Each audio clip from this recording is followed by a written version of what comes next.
Hey, Beth here. In this episode, you may hear a little bit of dated content. Some of the episodes for season 2 were recorded about a year ago, so you've got references to the pandemic and all sorts of things that were happening in the world that may not seem very current. But all of this content was so relevant, we felt like it was essential to share the episode with you. Enjoy.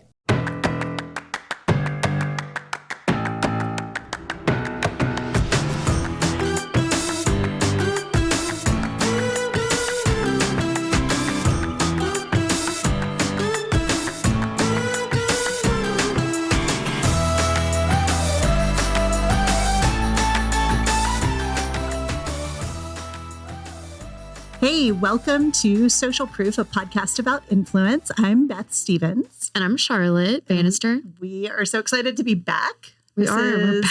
Yeah, this is season 2, and we took a little bit of a break. We've had kind of a couple of recap episodes, and we're super excited to have our first guest of season 2 with us today. We're joined by Jasmine Hudson and Jaron Merchant. Hi, Jay. Hi, Jasmine. Hey, thank you for having us. Kicking off season 2. Yeah. Best way. There we go.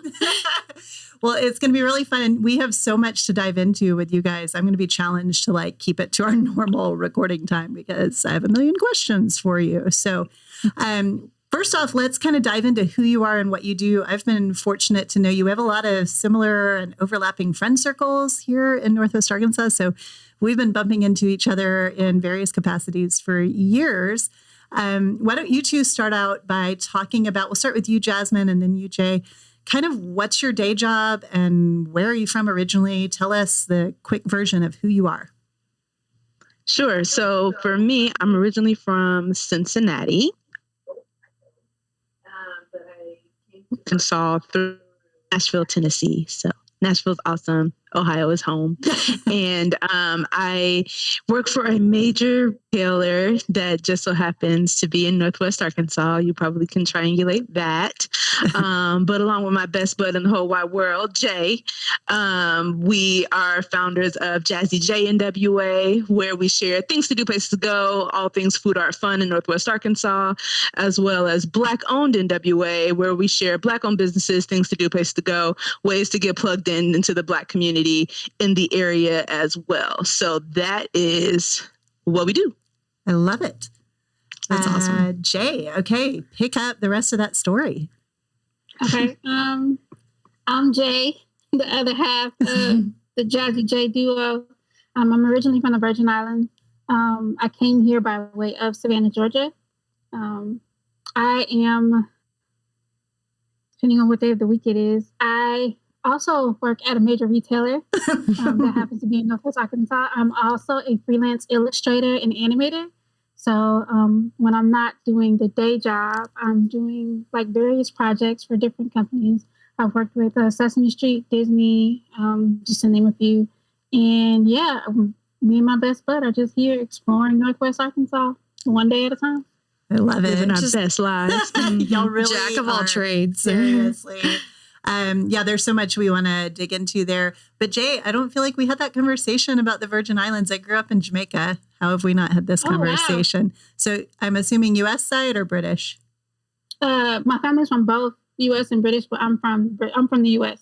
Okay. St. Croix. Oh, I love that. Okay, this is a separate conversation we're going to have sometime. So I love that. I didn't know you guys, where you were from originally and the cities you kind of passed through on the way to Northwest Arkansas. So that's super fun. Okay, so you have your hands in a ton of other things, right? You mentioned Black-owned NWA. You mentioned Jazzy J NWA. I'm hoping you're going to talk about Black Paper Party. So maybe you guys want to bounce back and forth there. Jay, you want to kick it off with Black Paper Party, and then maybe Jasmine can bring it home? Yeah, so Black Paper Party is our newest baby. We've been in business for about 2 years now. This is our second year officially in business. It is a labor of love. Mm-hmm. It is a gifting company. So we specialize in gifting solutions, but for the culture.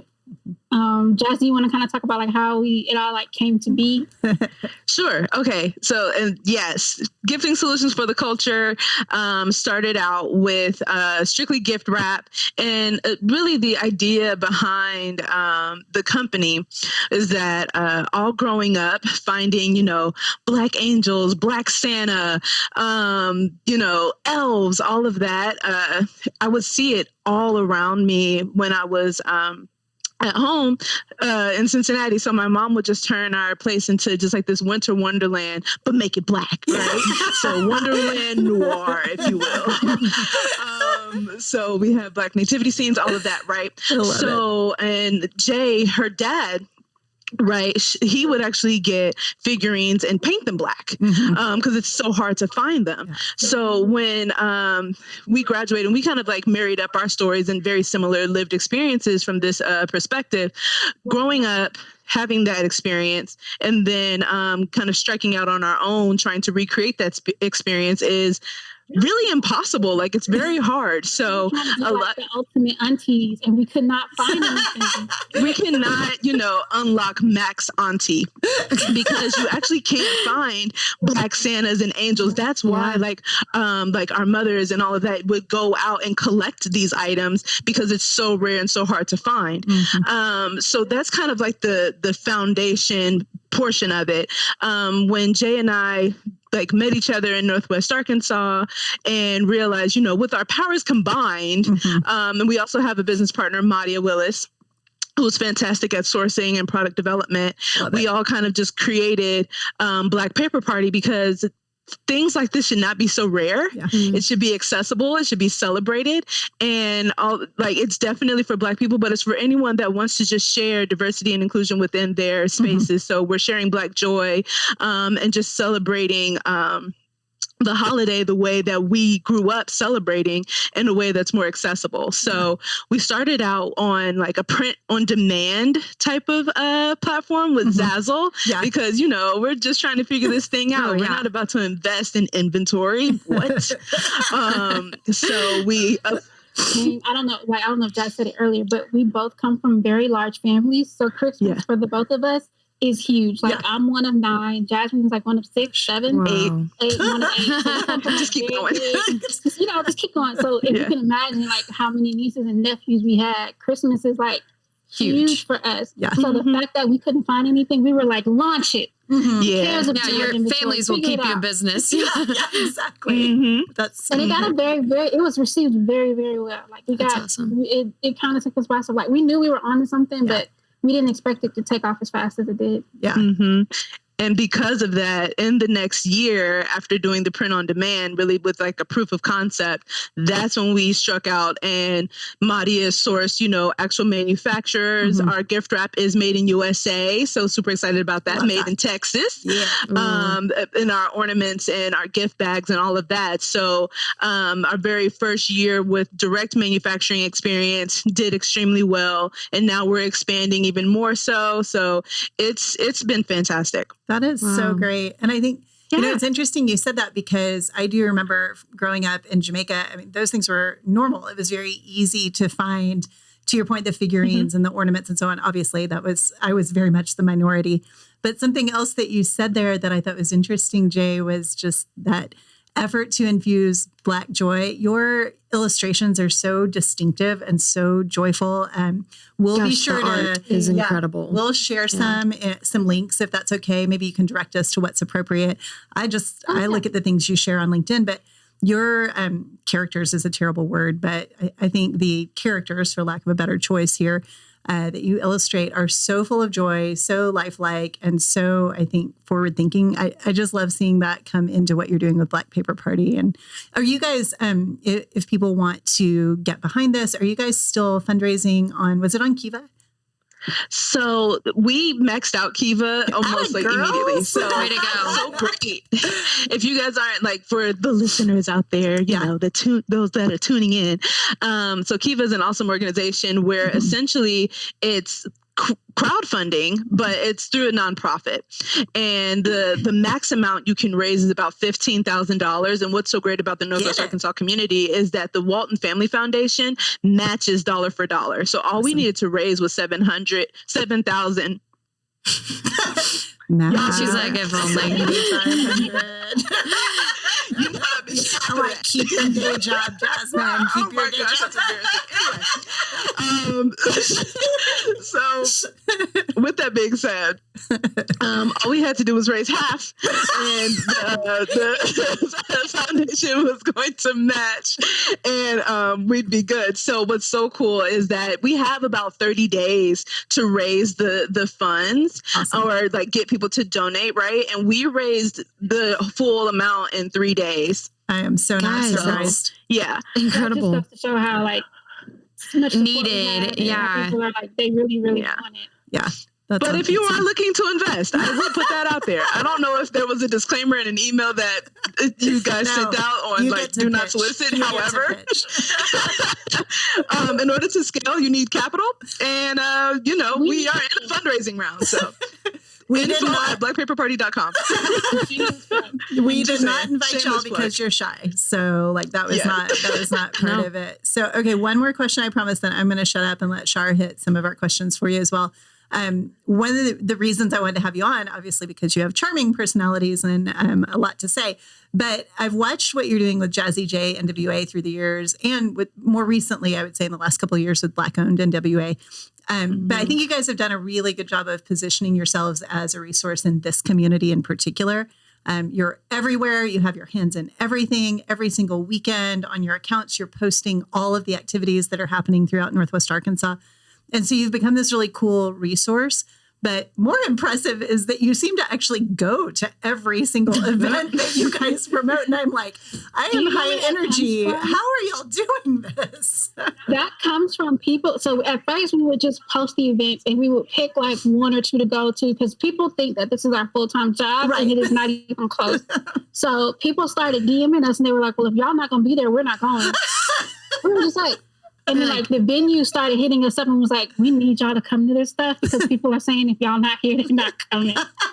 Wow. Guys, that's like a real deal. You're big time. Yeah. It's like no pressure until someone, it was like a much bigger influencer. We actually met them at our momentary thing. Your conference, the Soapbox. Oh, at Megaphone. Yeah, Megaphone. They were just like, girl, you can get paid, right? I was just like, what? Paid? They're just like, you better pull together a W-9. I was just like, oh, let me, show me your ways. I had no idea. You're doing appearances and, posting and all of this stuff. She's like, what's your engagement rate? If it's anything above a 3, you got some money to be made. I was just like, oh, it's well above a 3. So... They was like, yeah, what's your guys' rate? And we were like, rate? We just be doing what rate? We're hanging out.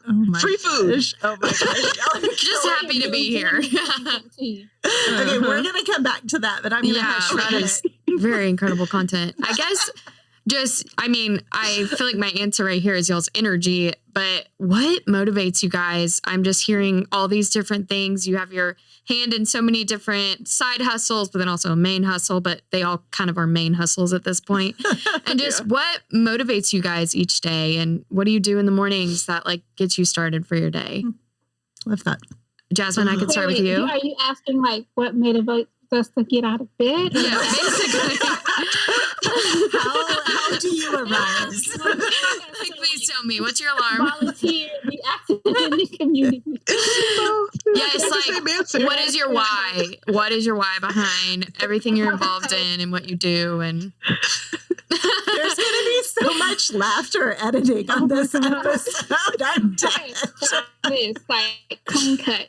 So Jazz and I are products of HBCUs, historically Black colleges and universities. Jazz went to the illustrious. You say illustrious. The wonderful Tennessee State University in Nashville. And I graduated from the illustrious Savannah State University out of Savannah, Georgia. And one of the things I can definitely say, if you're a graduate of the HBCU, they really ingrain in you from the day you set foot on campus to always find ways to give back to your community. Don't wait for someone to ask you. The minute you hit the ground, and you've decided you're going to put down some roots or you're going to live somewhere for long term, find ways to get active in your community. And I think that just kind of like stayed with the both of us as we left school. And it's just kind of like something we're always doing. We're always finding ways to volunteer. That's huge. I imagine when you guys met the first time, you like already had a handshake and were best friends immediately. Yes. Get a little parent trap going. Funny story, we cannot remember how we met. No idea. Really? The earliest memory we have is me in the back of Jay's car on the way to Dallas. That feels like you knew each other fairly well at that point. No. I met her. I literally met her on like a Tuesday. And I was just like, I think I want to go. And my birthday's coming up. I want to go to Dallas. By Friday, we were packed up and on our way to Dallas singing Disney tunes. But I don't like need to know anyone. It's kind of bad. I will definitely just hop in the car. I mean, I pick up on vibes. If you're sketch, I'm not going to get in your car. But Jay wasn't sketch, so I'm good. You're like, what better way to get to know someone than just 6-hour car ride? Jasmine, we have that in common. I will go anywhere with anyone. Yeah. Like, where are we going? Let's go do it. That sounds great. Yeah. And But I I want to literally drive. have to get on her, like, stop talking to people. If you say hey to one more person, we don't need any more friends. Stop it. We need all the friends. But I'm what is it? And I learned this actually from the summit as well. I'm an Enneagram 7. So I have like extreme FOMO. Like I can't, like I have to be everywhere at the same time doing all the things because that is me as a person. Yeah. But I have Jay who balances me out entirely because she's just like, we don't have to go to a thing. And I'm just like, but we must. So we're good. Jackson over here will have you conquer a whole city in a day. Action Jackson. No, that's me. I showed someone all of Kansas City in 4 hours. They flew in, we did the whole town, we flew out. So Jasmine, I'm obviously a 7 as well. Jay, are you a 5, 6? I'm a 4. 4. Or am I 8? She's taken it like 3 times and it's been different. The very, very first time you took it, you were a 5. I feel like you're a 6. And it's different. It is different every time. The 6 is the chameleon who can never remember what they are. With the flow. Yeah. Whatever you need to be. I think the last time I took it, I was a 4. I get that. Artsy, emotional. Yeah. Good stuff. Love it. Passionate. Yes, exactly. Full of it. Sure. Yep. I love it. Okay, so we're making zero progress, but I'm having a blast here. Questions? What? What are we doing? Okay, so one of the questions we always like to ask is so after someone told you, hey, you're an influencer, you can make money doing this, right? You already knew that you were. You knew that you had people paying attention to what you were doing and what you were recommending and all of that. So we want to hear from you guys about how you wield that influence and like, are there non-negotiables? Are there things you won't do, won't say, won't support, or feel very passionately? You've already kind of mentioned the joy. You've mentioned the giving back and that being really woven into the fiber of your being. But what are some other non-negotiables about how you show up and represent yourselves in the social space? Jay, you want to start there? This might sound a little radical. Whoa, silence. We're unapologetically Black. Very. We have to explain to people that we are 2 young Black women exploring Northwest Arkansas. That comes with a couple of caveats. Seems Before. fairly evident, but keep going. One is whenever we're doing like a photo shoot or a commercial shoot, and they're just like, it's okay, we have hair and makeup. We're like, no. We have hair and makeup. So, We got this. yeah. I wish I would get a personality. That's amazing. Yeah. What else? What else is non-negotiable? So now we have discovered that we have to have best friend night as like a boundary. Like we have like even our close friends know this night of the week, you're not going to be able to get in contact with either one of us. That's like, because we were doing so many things. Yeah. Like we were literally sitting there one day and we just was like, I can't remember the last time I've had a conversation with you. Mind you, we live together. Yeah. So it's really interesting because you see us out together all the time, but it's turned so much into work. All we're really talking about is, okay, this would be a really good shot for Instagram. What do you think they would like for an Instagram reel? And we're just like checking in and making sure people are good and hosting. Yeah. And so we're not actually like talking and connecting as friends. Yeah. I mean, of course, like someone will have some sort of crazy shoes on and we'll look at them like, girl, you know you ain't supposed to have on no shoes. But that's like the only connection we'll have. So we're very intentional about making sure that we're setting out time to like not work and actually just connect as friends. Right. I think the only other non-negotiable that I can think of is just making sure we understand the intention behind the ask. Because especially behind like Black-owned NWA, we don't want to be like the diversity check mark. Mm-hmm. Like, are you actually invested as an ally? And can we see that in the work that you do and the results that you churn out? So if it's an organization or business that clearly they're just like, oh man, we just got called out. You fix it. Yeah. Hey, Black-owned NWA, help us fix it. We're just like, no. Flounder. or if they really don't have a track record and they genuinely approach us saying, we actually really do want to learn. And you can feel when someone's being intentional. So totally. That's really we're kind of like a non-starter if we can tell that it's performative. Yeah. That's so good. You guys have, I think, already in the course of this whole conversation shared so many things that are actionable because, you know, we're kind of interesting with social proof because we have people who are influencers or aspire to become influencers. And so we want to help them kind of understand how to, you know, guard their brand, guard their values and the things that are really important to them. But then we also have like shopper marketers and brands who tune in and are trying to understand the whole landscape of influencers. So I always get really excited, and it happens, I think, every episode when guests say, hey, these, you know, we're about authenticity. We're about keeping it real. We're about, you know, making sure that things aren't performative. So thank you guys for that. I think you've shared some great tips. It's also very important to specify what their version of authenticity is. Yeah. Do you want to elaborate on that? Yeah, that was good. So you when you're approaching a community that you may not have much experience interacting with, you don't get to tell them what you think is authentic. It's your job to listen and learn, take the feedback. You can pick and choose what you want to go with, but for the most part, it's kind of almost like humbling yourself. Like that, what you may consider to be authentic to a community, they may not consider to be authentic to the community. Because I know like a lot of I have a lot of friends around like Pride. They're just like, all right, here we go. Here goes the rainbow marketing. And then they're just like, we can tell who's genuine and who's just looking to cash in on the month. Yeah, that's so true. That's a really good call out, Jay. And I think, it sounds a little bit like ask, not tell. To just kind of really simplify it. And love that. What else, Shar? That's huge. Oh gosh, I'm really curious, mainly because of y'all's personalities. What did you want to be when you were growing up? Oh, that's my favorite question. Yeah. Like when you were little and you're like, this is what I'm going to do. And how do you think that translates? Mine is a lot less interesting than Jay's. What was the second part of the question? Just how do you think that translates into like where you are today? Okay. It could not at all. Like I thought I wanted to be an orthodontist, and here I am. We're not doing a lot of that around here. I had like two tracks. When I was really, really, really little, I just knew I was going to be an architect because I love playing with blocks and Legos.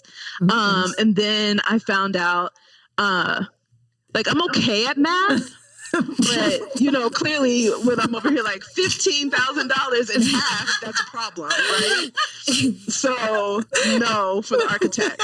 And then MySpace came out and I'm just like, I'm figuring out how to code my MySpace because, I have to make sure Chris Brown is singing and there's glitter coming down my page and I'm HTML coding. So I'm like, clearly I'm a computer scientist, easily. Obviously. So I go to college for computer science and I was in, what is it called? Calculus Alternative, which was 1 and 2 together. I'm just like, again, with the math, like this is kind of crazy.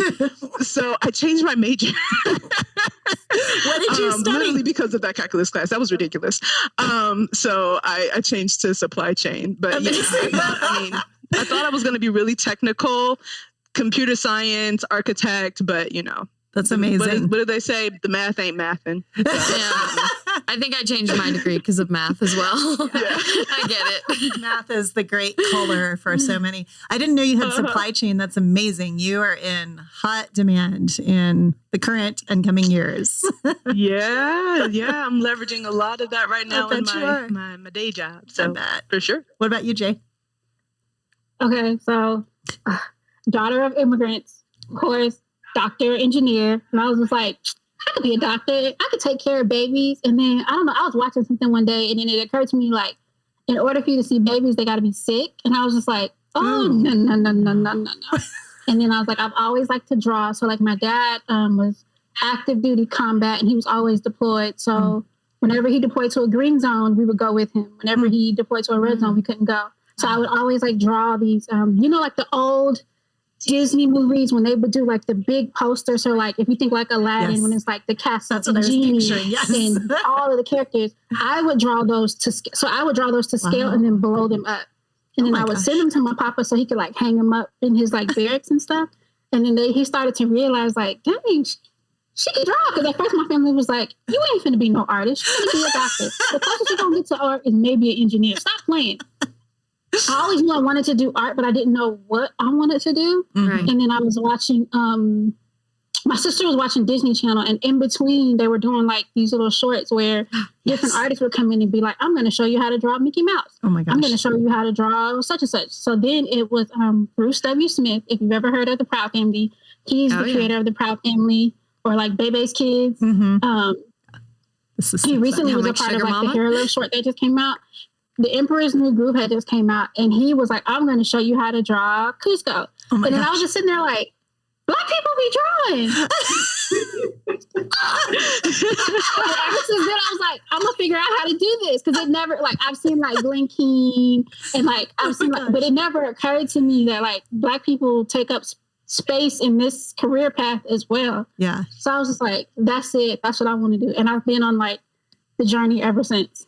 Well, and you do so much, I think, of sharing. I mean, that's woven into a lot of the stories that I see you share. I mean, you are really about inspiring, I think, young girls as artists, young Black girls as artists. So I love that that's kind of stayed with you. That was amazing. And that trickles into like y'all's Black Paper Party of just like, you're like, oh, I saw literally a Black person drawing. So I was like, I can do that. And it's like, you're infiltrating that also into, oh, wait, the joy of Black people in Christmas. Like, it's so cool how that also, like, you wove that in. Like, you experienced that, and now you're sharing that. You don't really realize how, I guess, I didn't realize how protected I was growing up. So, like, the way I grew up was, like, if it didn't look like us, it didn't come in the house. Like, you couldn't have white Barbie dolls. You couldn't have, like, it had textured hair like us. Like, and if they couldn't find it, then you'd get a teddy bear. But under no circumstances were you going to have anything in the house that didn't look. It was like, for my papa, it was that crucial to have girls and just be like, I need to drill into you. Your hair is beautiful. Your skin is beautiful. And that's how it's always been. So here I am, like, outside of college, and I'm like, why am I having all this hard time finding like all of, like, I called him. I was like, where do you usually go to find like the Black Santas? And so he was like, girl, I was painting those. There were no Black Santas. While y'all were asleep, I was up like painting all of your Santas and your elves and all that stuff. And I was just like, dang. And he was like, that's how rare. And like Jasmine said, like, when my aunties and my grandmothers did find stuff, they bought it all. Yeah. I love your, I've seen this in one of our mutual friends who I think I actually introduced you to that friend, and you are now a really integral part of her daughter's life, and making sure that I think you pass along some of these same traditions. And it's neat to see that this permeates so much of you're not posturing, I guess is the point. You feel really deeply about these things and about modeling and exhibiting and passing along these things that your dad, obviously, and other family members instilled in you. That's really cool to see. It's really touching. Yeah. Oh, sure. Oh, gosh. As we take a minute. I'm like, I feel like I just thought of this whole past year with that, of just all of a sudden seeing like a woman like up there, like saying she's going to rule the country, you know. I'm like, I'm getting sentimental now. I'm like, this is just really cool. Over this past year we've been having. Okay. Do you guys have a quote that you really like on the top of your head that you've just always thought, okay, I love that, and that is motivating or funny, any type of quote? Separate or together? Separate or together. It could be each other. You're quoting each other. I could see that with y'all. What is it? Oh my gosh. And I used to recite it all the time. It was like, one of my favorite poems. I have it posted in my bathroom is Our Deepest Fear. And I feel so bad that I can't quote it directly, but it's to the line that I love is to the effect of kind of like not dimming your light so that others don't feel insecure around you. Mm-hmm. So I have a very, very big personality. I'm loud. I'm pretty clumsy.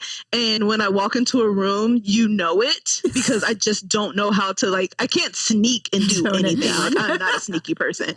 I do not know how to whisper. You can ask Jay. So for a while, I would get this feeling that I'm being too much, and that it may be either offensive or off-putting, and I would try to call it back a bit, right? Maybe I need to not speak as loudly in public places, or laugh, from the bottom of my gut, and it's literally reverberating off of the walls. So for a while I was trying to kind of call that back, and it was just really unnatural for me, and I got very unhappy. And then I came across that poem and ultimately that one line, and it's basically there it is. There's nothing enlightened about shrinking so that others don't feel insecure around you. That's what it is. There's nothing enlightened about shrinking so that others don't feel insecure around you. And essentially it's basically the last part of that poem is, as you let your own light shine, you unconsciously give others permission to do the same. Yeah, so I'm the more I am myself, the more others feel good about being themselves. Yeah. So I just really started embodying that and kind of living through that. I love that, Jasmine. I think that's probably what I found in common with you from day one. We're both very big personalities, like sevens. And I don't know how, I have no chill. And None. My laugh shakes the building. Right. And I do find that I want to be around joyful people. Right. And, I love that. Yes. So what you're saying there is really neat because your light can also illuminate others and be a source of joy for them. So we'll be sure to link that in the show notes, the poem and the quote specifically. So yeah, that might go in my bathroom now. I love it. Love it. Okay. Jay, what about you? Mine is an old Caribbean proverb that I've recently clutched to. I used to hear my aunties and my uncle say it a lot. So it's me run things not run me. In other words, if you want it, go get it. It's yours. Yeah. I'm learning not to be. I used to be very apologetic about who I am. I'm the type of person I'd rather stay in the shadows. No, but now I'm kicking the door in. I'm here. That's good. I love it. I love hearing that patois as well. I mean, that was really my entire childhood. So that was a fun one too. That's awesome. We'll share both of those in the show notes. I feel like from those quotes, I'm watch out. They are coming. Yeah, they are coming. That's awesome. That's huge. Okay, so these next, we've got maybe 2 or 3 questions left. And these are always really fun.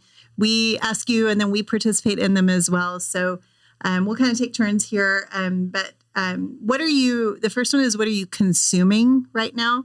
And we'll come back in a minute and ask you about something you're into, like a physical thing that you're really into. But this first one, what are you consuming? So a book you're reading, a movie you're watching, a series, a podcast you're listening to, is there some form of content that you're just really into right now? Jay, you want to go first? Okay, so I am and I'm a huge nerd.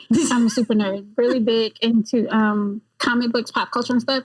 I'm a huge movie lover, so I love films. So I recently found this podcast that I love called Black on Black Cinema. So whenever I learn about film and I take film classes, it's always from a Eurocentric or a white gaze. And this podcast focuses strictly on Black cinema. So like the Blaxploitation, like those old Pam Grier movies, like I'm Gonna Get You Sucker, and they cover everything from like Guess Who's Coming to Dinner to like Pootie Tang. Like they cover it all. They cover it all. And like it's just so cool. But they talk about it like it's not just like I thought this movie was good. Like they talk about filming, like how important it is to know how to like Black people in the scene, how the dialogue is written, like how the story plays out. Like they talk about it from the same way you would in a film class, but they're talking about Black cinema. And I just it's like my favorite thing right now. That's really cool. We'll be sure to link all of these things that you guys share. That's really interesting. What about you, Jasmine?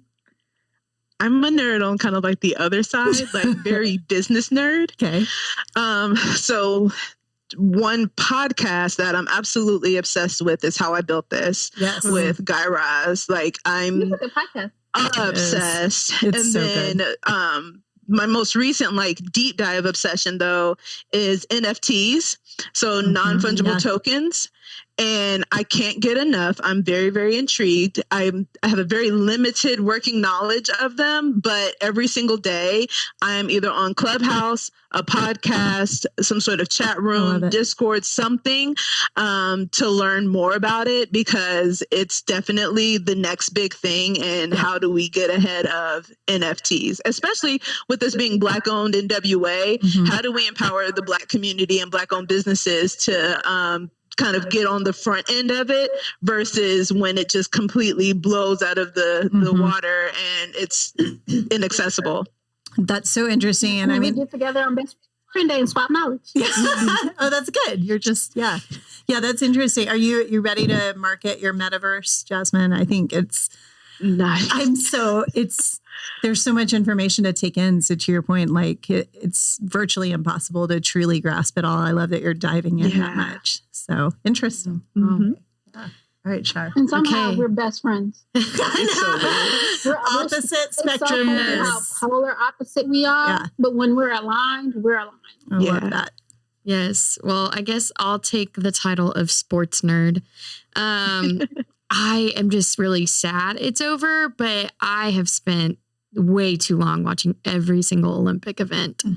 Like I was emotionally invested in archery. Yeah. So I was texting her about the sports climbing, every single race. I watched it all. Like I even left it on for my dog whenever she was home alone. I was like, oh, you want to watch the Olympics? Like I had it all recorded, but it was just so inspirational this year. And just, I was so impressed with so many of the athletes and their stories. And Well, I'm like, I don't know what to do at night. Walking. That's so fun. Oh yeah, the speed walking.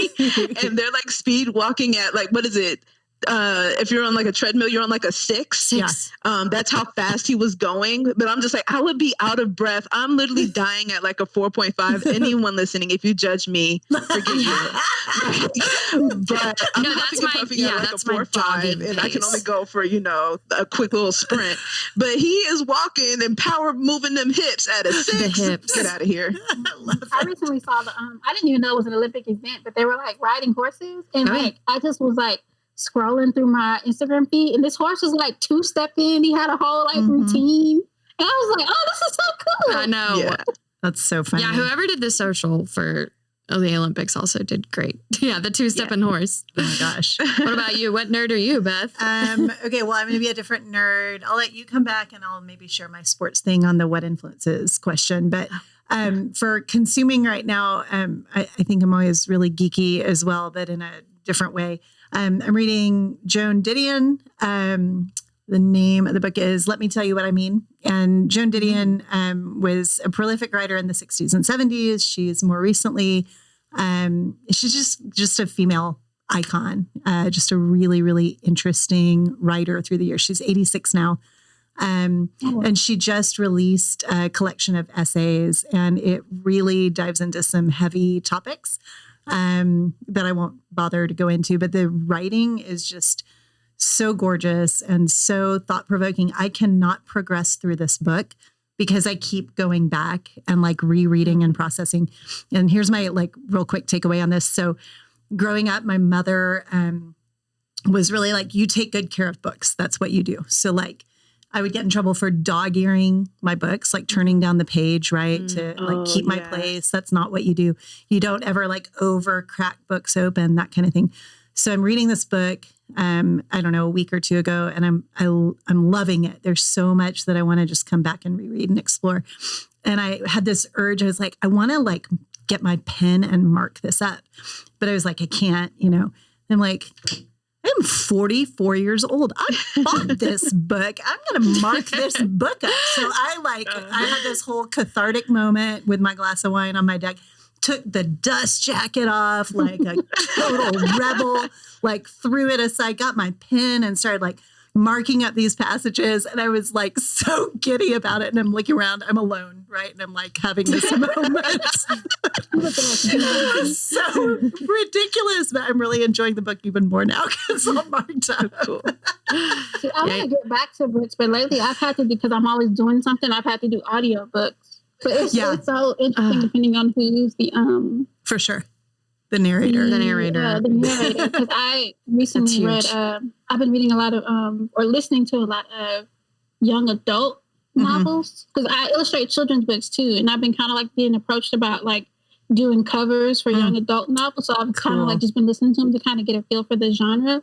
And I recently listened to Children of Blood and Bones. That narrator deserves a Nobel Peace Prize. She was phenomenal. I can't remember her name. I think I've seen she that had me like, because I was just like, I'm a true blue book reader, so I'm like, I want the book in my hand. I want to crack open the spine. I'm the total opposite. You would have been embarrassed to me. I'll mark up a book. I'm doodling in the margin, all kinds of stuff. No, I love it. I'm I a admire book it. person, so I was like, I don't know if I can get with this audiobook thing. And when I tell you, she had me hooked. I was like, what's she finna do next? Pause it, rewind it. So like, I'm audiobook queen now. I love that. I love it. And you can make notes. And I'm the worst at reading books. I'm Same. the worst. No, let me tell it. You tell it. You tell it. Yes, you tell it. I was going to tell it, but you tell it. If you can make it through it, you're laughing too hard. This is embarrassing already. I don't even know if I want the viewing audience to know. See? Oh, we're ready. We're hooked now. Just It's remember, I am looking at NFTs. There is something intelligent about me. Okay, tell it, Jay. Picture this. When I come home, and I'm looking for her, and I hear, I think it was Trevor Noah's book had just came out, like his autobiography. And I'm looking for her, I'm like, oh, she's in her room listening to the audiobook. So I'm thinking she's like doing laundry or something. I walk in the room, she is wrapped in this plush robe, laying in the bed. She has the book playing, and she has the book, the actual book open, and she's flipping the pages so slightly. And she's like, what's happening next, Trevor? And I'm like, what are you doing? This is not how this is done. That's how we did it in high school. That's probably. She's like, I am being read too. Middle Trevor school. is But yeah, reading me you his read book. along. She's in this plush robe. She's got a glass of wine. She's like, it's a She's got the vibe. book playing at top volume, and she's sitting and has the nerve to have it in her hand. It's just like, I was living my best life. I was determined to get through the book, and it was an amazing book, by the way. And you were just having a quiet, romantic evening with Trevor Noah. It's fine. Like That's what I'm saying. I mean, everyone desires that for sure. I know. I don't know a soul who doesn't want to meet Trevor Noah. That's true. That's true. I'm about to go get a plush robe. For sure. There you go. Mm-hmm. All right. Okay. So last question. So going back to something you're really into right now. So we just did kind of content, what you're consuming. So what's something you're so into right now? It can be a thing, an activity, you name it. This is the most silent you've been. I know. Well, the thing is, like, at this point, because of where we are with like Black Paper Party, all free time goes to that. Because I mean, both of us work, day jobs, 40-hour work weeks. Then we have Jazzy J. Then we have Black Owned NWA. Jay also has her book commissions and art commissions and does hair. So when we find time, you know what I mean? It's like all about Black Paper Party, but it's awesome though, because it's not just work, you know what I mean? It's a passion project. So we're absolutely consumed with Black Paper Party. But one thing that I have been looking into, and I'm going to start it, and I'm super excited about it, is needlepoint. Oh, that okay. sounds calming in a plush row. Don't you roll your eyes, Jay. It's going to happen. I know. I think I would absolutely love needlepoint. Y'all know what I know. And no, because the thing is, in high school, I was a knitting club. So forget you. She was in knitting club because she will not miss out. Yeah. No, I So loved knitting. I liked it. No, I like knitting. The only reason why I stopped is because I would knit in class, which was great for me because I was a chatty Cathy and I was always in trouble for talking too much in class. So with knitting, I'm listening and I'm just kind of knitting along and I'm too busy doing those two things to actually talk. But the teacher thought it was, disrespectful to be knitting while she's talking. So she took my needles. She's like, and that's why I'm not a pro needle pointer right now. Exactly. You know, the guy who was knitting on the sidelines or at the Olympics, like that could have been me, or crocheting, but At no. the Olympics. Dreams. I can tell you we are exact opposites. They thought, they kept having parent-teacher conferences for me in school because they thought I couldn't speak because I didn't say a word in school. Just had a lot my to papa think was about. like, what do you mean I can't get her to shut up at home? What do you mean she doesn't speak? Of course she speaks. And he would look at me and be like, speak. I did not talk to school. I was not sociable. I was the kid that always had a book. Yeah, we should have been funny. friends in high school. I would have got you right out of that. That's You can so hear me funny. from down the hall. I was, student council president. I did the morning announcements. I'm like, all right, Wentworth High School. But yeah, that was my Good morning. So crazy because I was an extreme introvert, but I was also brought up like I'm an Army brat. Like my whole family's military. Both parents were in the military. Aunts, uncles, everybody's done some type of service. But my dad has always taught me like when you walk into a room, own it. So it's like I was that person that was quiet and sitting in the corner. But when it was time to like show up and show out, I always did. But then I would need like 3 days to recover. But you have gravitas. Wow. Jay, is it Black Paper Party for you too? Or something else you're really into?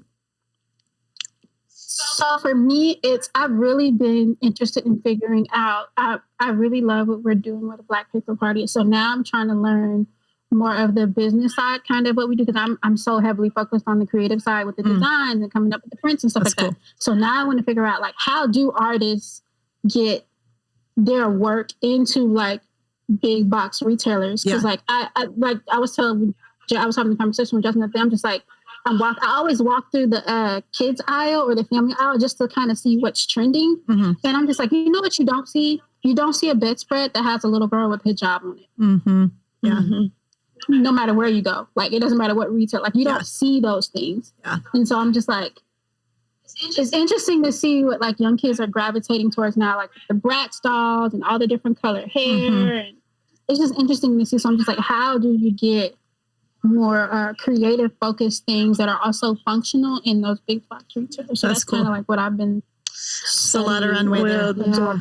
You may need to go crypto and make your art into an NFT. We'll talk about it next Friday night. Best friend night. On the art cryptocurrency, but it's so interesting how it works because I'm just like, if you know how to do it, a lot of my friends are coming up big time on cryptocurrency, but there's also like a huge there's a more sustainable blockchain. We can talk about y'all it. Are too smart Don't for use me. Ethereum. There's Ethereum, and then there's Flow. An ethics thing that surrounds it. So I've been learning a lot about that too. Yeah. Well, if It's you because will it's One get, that did it, and it went really, really well. But she's getting all kinds of like hate mail because apparently it's very unethical to do NFTs in regards to art. wow, this is like a whole separate episode with plush robes and wine. Like to be continued. I know. But also, I'm trying to figure out when you guys sleep and how much sleep seriously, you get. this is my great point question. with them. Like, You guys have so much going on. It's So incredible. much. Okay, Charlotte, what are you Saturdays. so Jasmine will into? tell you, she has to get her sleep. She under no circumstances will she miss her sleep. I'm not the best sleeper. I'm usually just up knocking around all night. That's amazing. Working on something. How? I can't function on less than 6 hours of sleep. I'm like visibly, like you're not yourself when you're hungry. Right. You turn that's into me. that, I'll just be staring. They're just like, hey, Jasmine, like, hey. So I try to get at least 6 hours, but I think you do a good job. it can be difficult for sure. Good to know. Okay. I know. We won't disturb sleep. Okay, got it. Sure. What are you so into right now? Man, I feel like I'm like you guys I'm going to just embrace the season of life I'm in. And I recently got engaged. And so, woo! Congratulations. Thank you. Yes, It's so ma'am. fun. I'm Got like, the boo, got the ring. got it. April 30th, 2022. Good to know. But yeah, I'm like, Gift wrap. You go ahead, girl. Gift wrap. Gift wrap love me. moral of the story. Oh man. But I recently, and I hate that I'm blanking on it right now, but I ordered these journals because with that, I just really want to be a good steward of my work and my personal life and that season as well. And with that, I really had to just kind of make some lists and make some boundaries and write in a book. Yeah. I was like, I need to mark this up. So much more impactful when you write it down. Yes, I remember it. I'm such a visual learner. In college, I remember all my notes had to be in like 500 different colors so that I could remember. But, or my mom said I would have to sing songs in order to remember anything. Once you start doing that and stuff. Oh yeah. I'm ready. But it was the coolest thing is I have one journal that's just called engagement. And it's been really cool because it's like, what is your why? What are you doing? What are you doing? How are you going to do it? What is y'all's passions? How do you want that to translate into the wedding day and like your marriage? Cool. Yeah, it's really cool. And then from that, also I have another one and it's just everything else is literally what it says. And it's the same exact questions and just like with work and it's like, what are you going to do each week to be better? So cool. I think that was my biggest thing. I didn't want to be stretched too thin. And I also wanted to like be where I was, wherever I was and capture this season. Cool, 'cause you can also look back to see like where you were in that season of your life and just kind of like get a quick glimpse. Yeah, that's really cool. I think it's helped me. I was wilding. I think it's helped me have the perspective of like, whatever will happen with everything. Yeah. I don't know. So that's really what is it? Maktub off of what is the book? Oh, the book. Oh, wow, Jasmine. Now I gotta Google it. Look at her face glow when she we see you pull it. I just pulled it up. Yeah, I love it. As it's the Alchemist. Okay, I'm like, come on, yes. it's literally like the most common book. Paulo Coelho. Here we go. Yeah, that's a good Mine one. has been the 4 Agreements. Like I keep revisiting. I love the 4 Agreements. The 4 Agreements. See, now you guys have all these books to share. Gosh. All right, I already shared my cerebral thing, right? So I'm fresh out of cerebral. My thing that I'm really into is like, I feel slightly nerdy saying this, but like I'm into the weight room lately. I cannot believe I'm saying that out loud. Welcome. This is a whole new thing for me. I want to be back in the weight room. And hey, y'all are ahead of me because I was very intimidated by it and like, I don't know what I'm doing.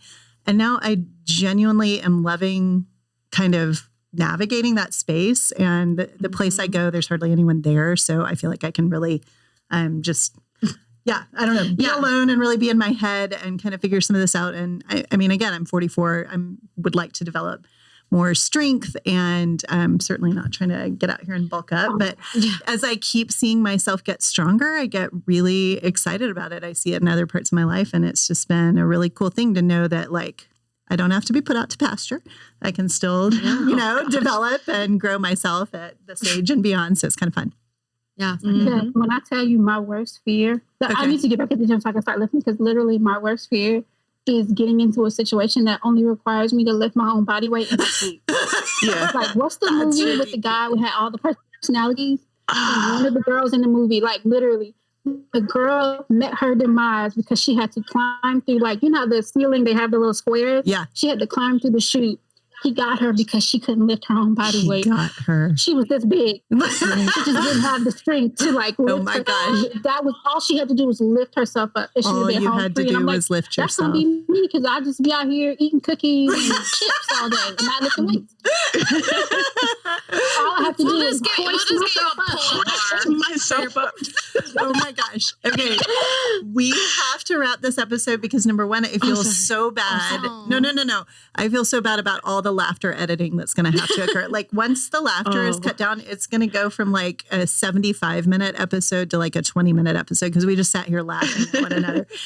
No, I kid. You guys have been amazing and so joyous and so fun. It's what a cool way to kick off season 2. Yes. Thank you guys so much for joining us, Jasmine and Jay. We loved being with you. Let's Thank you hang. for having me. Thank you. This was fun. Awesome. Yes. Bye, guys. We'll talk soon.